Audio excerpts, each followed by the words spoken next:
distortion of the historical Jesus. A real historical person is a much richer reality than what can be proved about a person.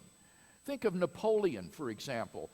The historical Napoleon is a much, much richer figure than what we can prove about Napoleon, right? What you can prove about Napoleon is a small subset of the man who actually lived. We don't know a lot of things about his private life or what he was doing that wasn't recorded by historians.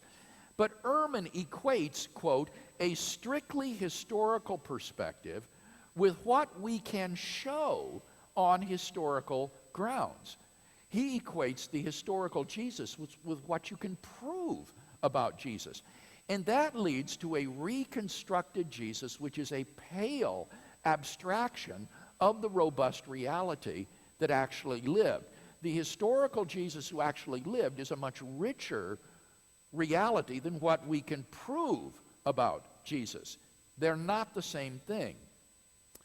Now, the next major point I want to make is that the criteria, when properly used, show the reliability of traditions about Jesus, but Ehrman tries to use them negatively to show unreliability. He misuses the criteria. The criteria can be properly used only to establish positively historical elements about Jesus, but Ehrman uses them negatively to try to show unreliability. For example, he says, and I quote, some of the best known traditions of Jesus' birth cannot be accepted as historically reliable when gauged by our criteria. Some of the best known traditions of Jesus' birth cannot be accepted as historically reliable when gauged by our criteria. Notice that's a negative use of the criteria. But the criteria can't be used negatively to establish non-historicity. They can only be used positively to establish historicity. So it's impossible, when they're used properly, to say that these birth narratives are shown to be unhistorical in nature. What he should say is that some of the best known traditions of Jesus' birth cannot be positively proven to be historical by these criteria. And that's unobjectionable. There can be lots of things about Jesus that we cannot prove using these criteria that are nevertheless recorded in the gospel. So you see how he slides from saying these birth traditions cannot be proven to be historical by the criterion to saying that therefore they cannot be accepted as historically reliable on the basis of these criteria. Or here's another example. We don't have any reliable information concerning what Mary actually thought of Jesus because the traditions are not multiply attested and don't pass the criterion of dissimilarity. See the negative use of the criteria there? Because they're not multiply attested, because they're not dissimilar, therefore, he says, none of this information is reliable that we have in the Gospels. You can't use the criteria negatively in that way. At best, the criteria could be used to establish positively reliable information about what Mary thought. But if the traditions are only singly attested or not dissimilar, then all you can say is, we can't prove these to be reliable. But that doesn't prove that they're unreliable. So this is just one illustration of this constant use or misuse by Bart Ehrman of the criteria in an illegitimate negative way. Now let's look more specifically at some of the specific criteria. First, the criterion of independent attestation. Let me give you some examples of his misuse of this criterion. He gives a study question, number 1, to his students. Pick 2 events, one provable, one not, by independent attestation. What is the difference in the evidence? Notice this is a misuse of the criterion because it's comparing 2 events rather than 1 event. The criterion only applies to 1 event, not to 2. And so it's a misuse of the criterion. Another example, he says, or rather he admits that the virgin birth passes the criterion of independent attestation. It's found in both Matthew and in Luke's gospel, and these are independent of each other. So the virgin birth passes the criterion of independent attestation, but Ehrman complains, well, it's not more widely attested, and therefore he denies its historicity. Well, that's misusing the criterion again. It is independently attested. That counts in favor of its historicity, and in any case, you can't use it negatively to deny historicity. Or again, the birth in Bethlehem passes the criterion of independent attestation. We have independent accounts in Matthew and Luke that Jesus was born in Bethlehem.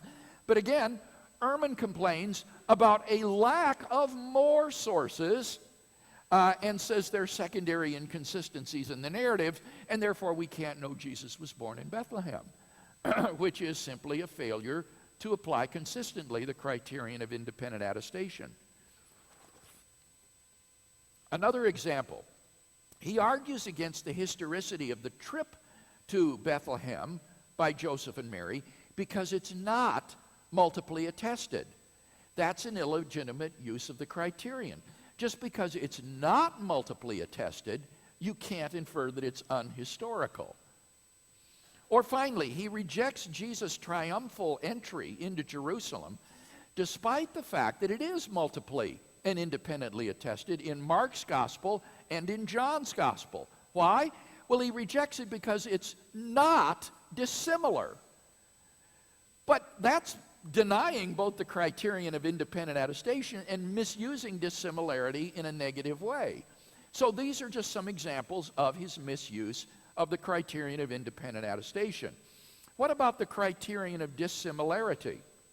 Well, here are some illustrations of his misuse of this criterion.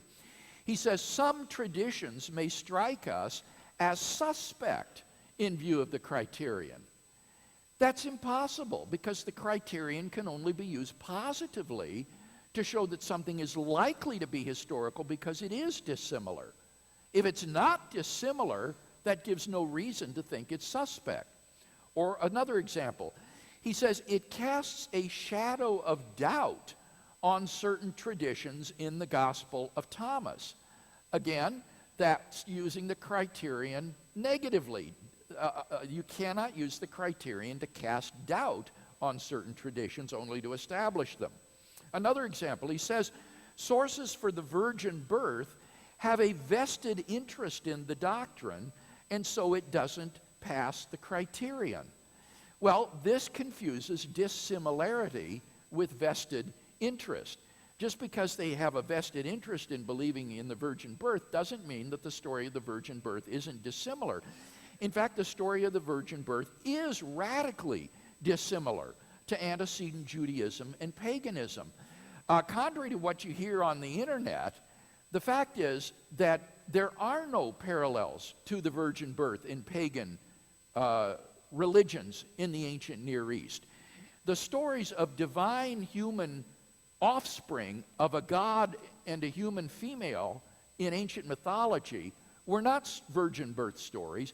They were stories of the god coming down from heaven and physically having sexual intercourse with a human woman and impregnating her so that she bears a child that is then a divine human being like Hercules. But there's nothing in pagan mythology or antecedent Judaism that is similar to the virgin birth story of Jesus, which is emphatically not a story of a God coming down from heaven in human form and copulating with a human female. So it is dissimilar, in fact, as well as multiply attested. He says the story of the wise men doesn't pass the criterion of dissimilarity because it has theological purposes. But again, failure to pass the criterion doesn't show that it's unhistorical. That's just a confusion. He denies Jesus' passion predictions because they're not dissimilar. That, again, is a misuse of the criterion. Just because something is not dissimilar doesn't mean it's unhistorical. He denies the crowds calling for Jesus' crucifixion because that's not dissimilar. But again, that's to use the criterion negatively rather than positively. Finally, he denies the 30 pieces of silver for which Judas betrayed Jesus because it's not dissimilar. But once again, you can't judge a narrative to be unhistorical because it's not dissimilar. So I think you can see over and over and over again he misuses the criteria of authenticity. Finally, what about the criterion of contextual credibility? Remember I said that this criterion, properly stated, can be used to establish historicity by showing its context.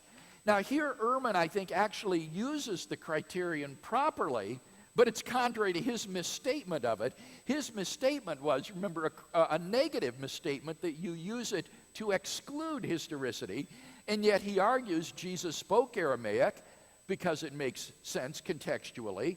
He argues Jesus was